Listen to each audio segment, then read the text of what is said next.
Now, I should have told Father Michael that if he wanted to talk on art and poverty, he should have asked my wife.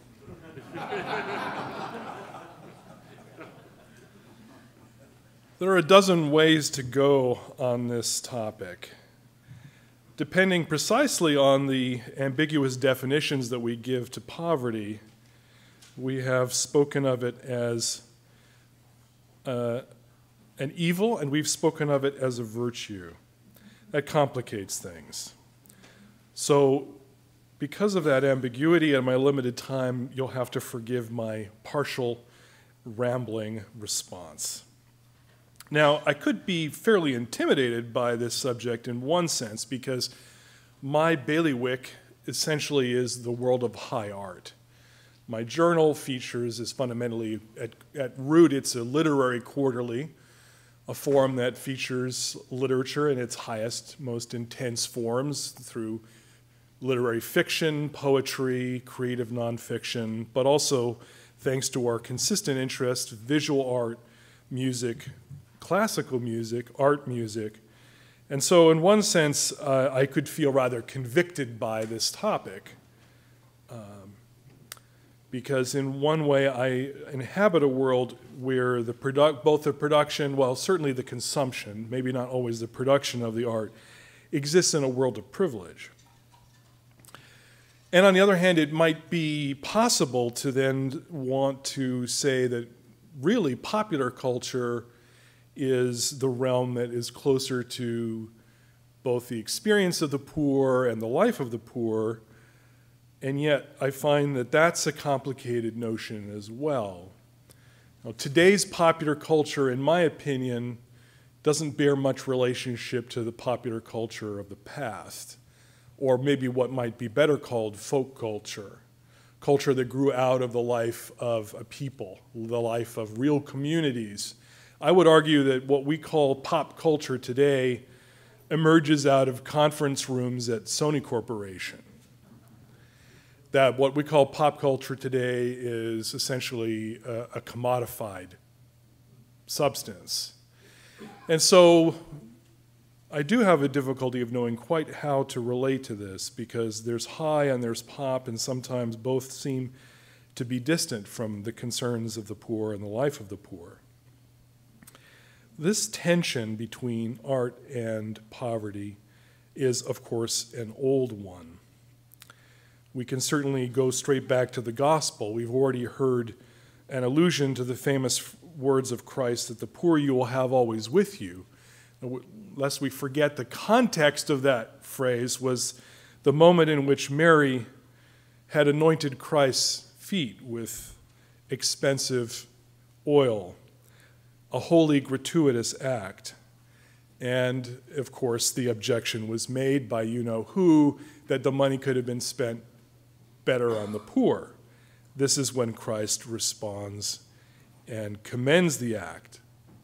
And maybe that's the beginning of the place where we can begin to see how art and poverty relate, because just as the anointing of Christ's feet with expensive oil, an oil that not only cleanses but provides beautiful aroma, enhances the human figure, is fundamentally a gratuitous act, an act without immediate utility.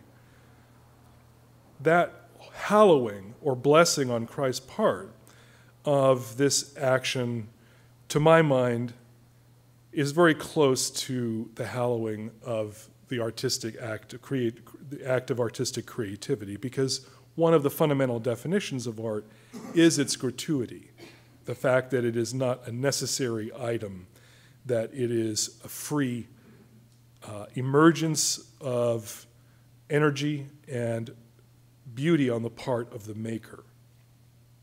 So if art is a gratuitous act and not an act done for utility or often for gain or much gain, if it's truly useless in one sense, then its relationship to the world of valuation, the world of the market, is troubled and unclear. And so it has proven to be in our history.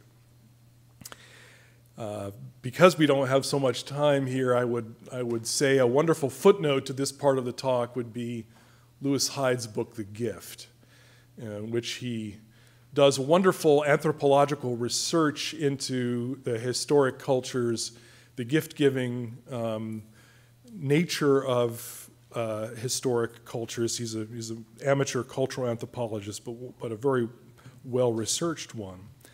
And of course, he then goes on after his anthropological research to talk about how art is made and exchanged in the culture.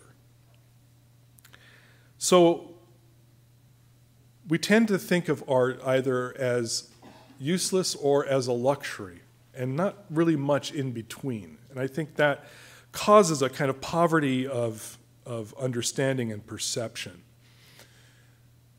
One question that we should really ask ourselves along these lines is, if we're asking what role should art play in a church that is both with and for the poor, is what have the poor done in terms of how have they voted with their feet in relationship to the arts? Well, I think the historical record tells the story pretty clearly. We would not have the cathedrals today that we have if it wasn't for the many nameless poor who contributed widows' mites to the erection of these grand structures. Even in this country, one looks at the great seminaries and other institutional structures that were erected. They were erected largely not by robber barons, but by many small gifts from lower working class, lower middle class, working class folks in this country. When we think about art, we tend to become moralistic. We tend to believe that art is a distraction from justice, whereas I think the truth may be the other way around. We confuse asceticism and pragmatism. We tend to see things 180 degrees differently from the poor. And when I say we, I mean the intellectual classes, the leaders, those who trouble ourselves over these issues and wring our hands in moralistic angst. We focus guiltily on the dollar value of the art in the Vatican, whereas the poor look upon these as objects of devotion.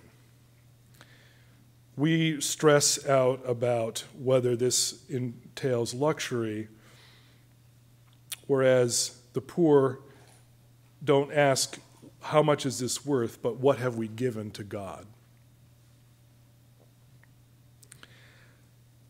Add to this a constant temptation to talk down to the poor as if they were very, very small children, and to assume that they need pop culture or some kind of light culture, I think is an act of true condescension and patronizing in the worst sense. To act as if they are not capable of responding in an intuitive and real way to the power of great art, high, low, or medium, is a calumny and a lie. Let me just give you one example of how one wealthy patron of the arts with a Christian conscience has tried to bring these two communities together in a very special way. And I'm speaking of one of California's greatest art patrons, a Calvinist by background, who nonetheless has made a great personal journey and has great love for the Catholic faith, is a friend of our own colleague in the College of Fellows, Dana Gioia, and I'm speaking of Roberta Amundsen, who I interviewed recently for Image Journal. Here's just one example of how she has worked with the poor in the arts. I'm going to, for lack of time, I'll skip some of the lead-in material. This is, suffice it to say, she's talking about individuals involved with a place called the Village of Hope, which is a place where people who have various difficulties from homelessness to the need for job training, etc., go to, and which she has enriched with a lot of art. She says, I think people might say that the Village of Hope doesn't need stained glass windows. They need food, job training, tutoring, beds for the babies. But Jim intuitively understood that the spaces you bring people to speak to them about their own value. When you are trying to teach people who are at the bottom how to do life, and you put them in a box like a prison cell, you've just said, "We think you're a prisoner." He built the House of Hope, a shelter for abused women and their children. It's a big house, built in the arts and crafts style with 19-bedroom suites, and it opened his eyes to something. As he was developing the idea of the Village of Hope, he was already thinking about how to make something more beautiful. Then I came alongside him, and we went for it. It's probably the only homeless shelter in the world that has stained glass windows and an 18-foot vase and Albert Paley gates, and they are all very proud of it.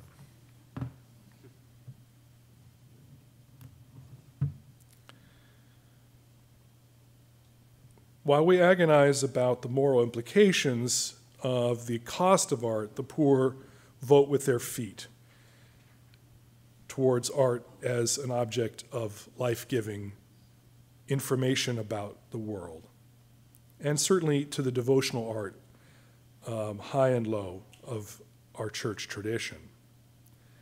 What moves us? What do we need to live, to flourish as human beings? How does our faith come alive? We don't live by bread alone. We come alive primarily through experience, not through propositions and abstractions. To the Catholic, art is incarnational, experiential, and sacramental. It's the dramatic enactment of our life on earth as creatures desiring eternity. Its fundamental gesture is empathy, human contact. But for several hundred years, the Church, once the great patron of the arts, has withdrawn from that role, abandoning its engagement with artists and settling for what I would term, at least, aesthetic poverty, the generic, the safe, and the sentimental. A case could be made that we are living in an era of de facto iconoclasm. One especially pernicious form of poverty is the failure to live authentically in your own time. That is, to believe that your own time is destitute of beauty and creativity. This is a common sin of contemporary Catholicism. We live in an era of timidity, know-nothingism, and a stunning lack of curiosity about the art of our own time. Catholics, their greatest sin, I think, at times is complacency. There's literally nothing that we can't take for granted. Maybe it's not true to say that we live in a time of iconoclasm. Maybe it would be better to say we live in a time of indifferentism towards the arts. One of the greatest living American Catholic artists, one who's doing more to reinvigorate the traditional iconography of the church than anyone else I know, has just received his third eviction notice in his apartment in the deepest recesses of Brooklyn. Only the oratorians in Brooklyn have paid any attention to him and had the boldness to put his paintings in the sanctuary. Kurt Vonnegut once said, "There is no shortage of wonderful writers. What we lack is a dependable mass of readers." The same is true in a general way of the arts, particularly in relationship to the church. We need to rediscover the wealth that is all around us, and we need to be more energetic, generous, and excited about sharing that wealth with others. His Eminence began today by speaking about the Sistine Chapel. Now, just stop and think for a moment. The Sistine Chapel, this sanctified place where so much of the most important moments in the life of our church goes on, is a space dominated by the imagination of one man. Just think about the boldness, the almost outrageousness of this fact, that one artist, the imagination of a single individual, should so completely dominate that space. Today, if we did that space, it would be done by committee. There would be people representing every potential point of view. There'd be one panel for every difference that we have in the world.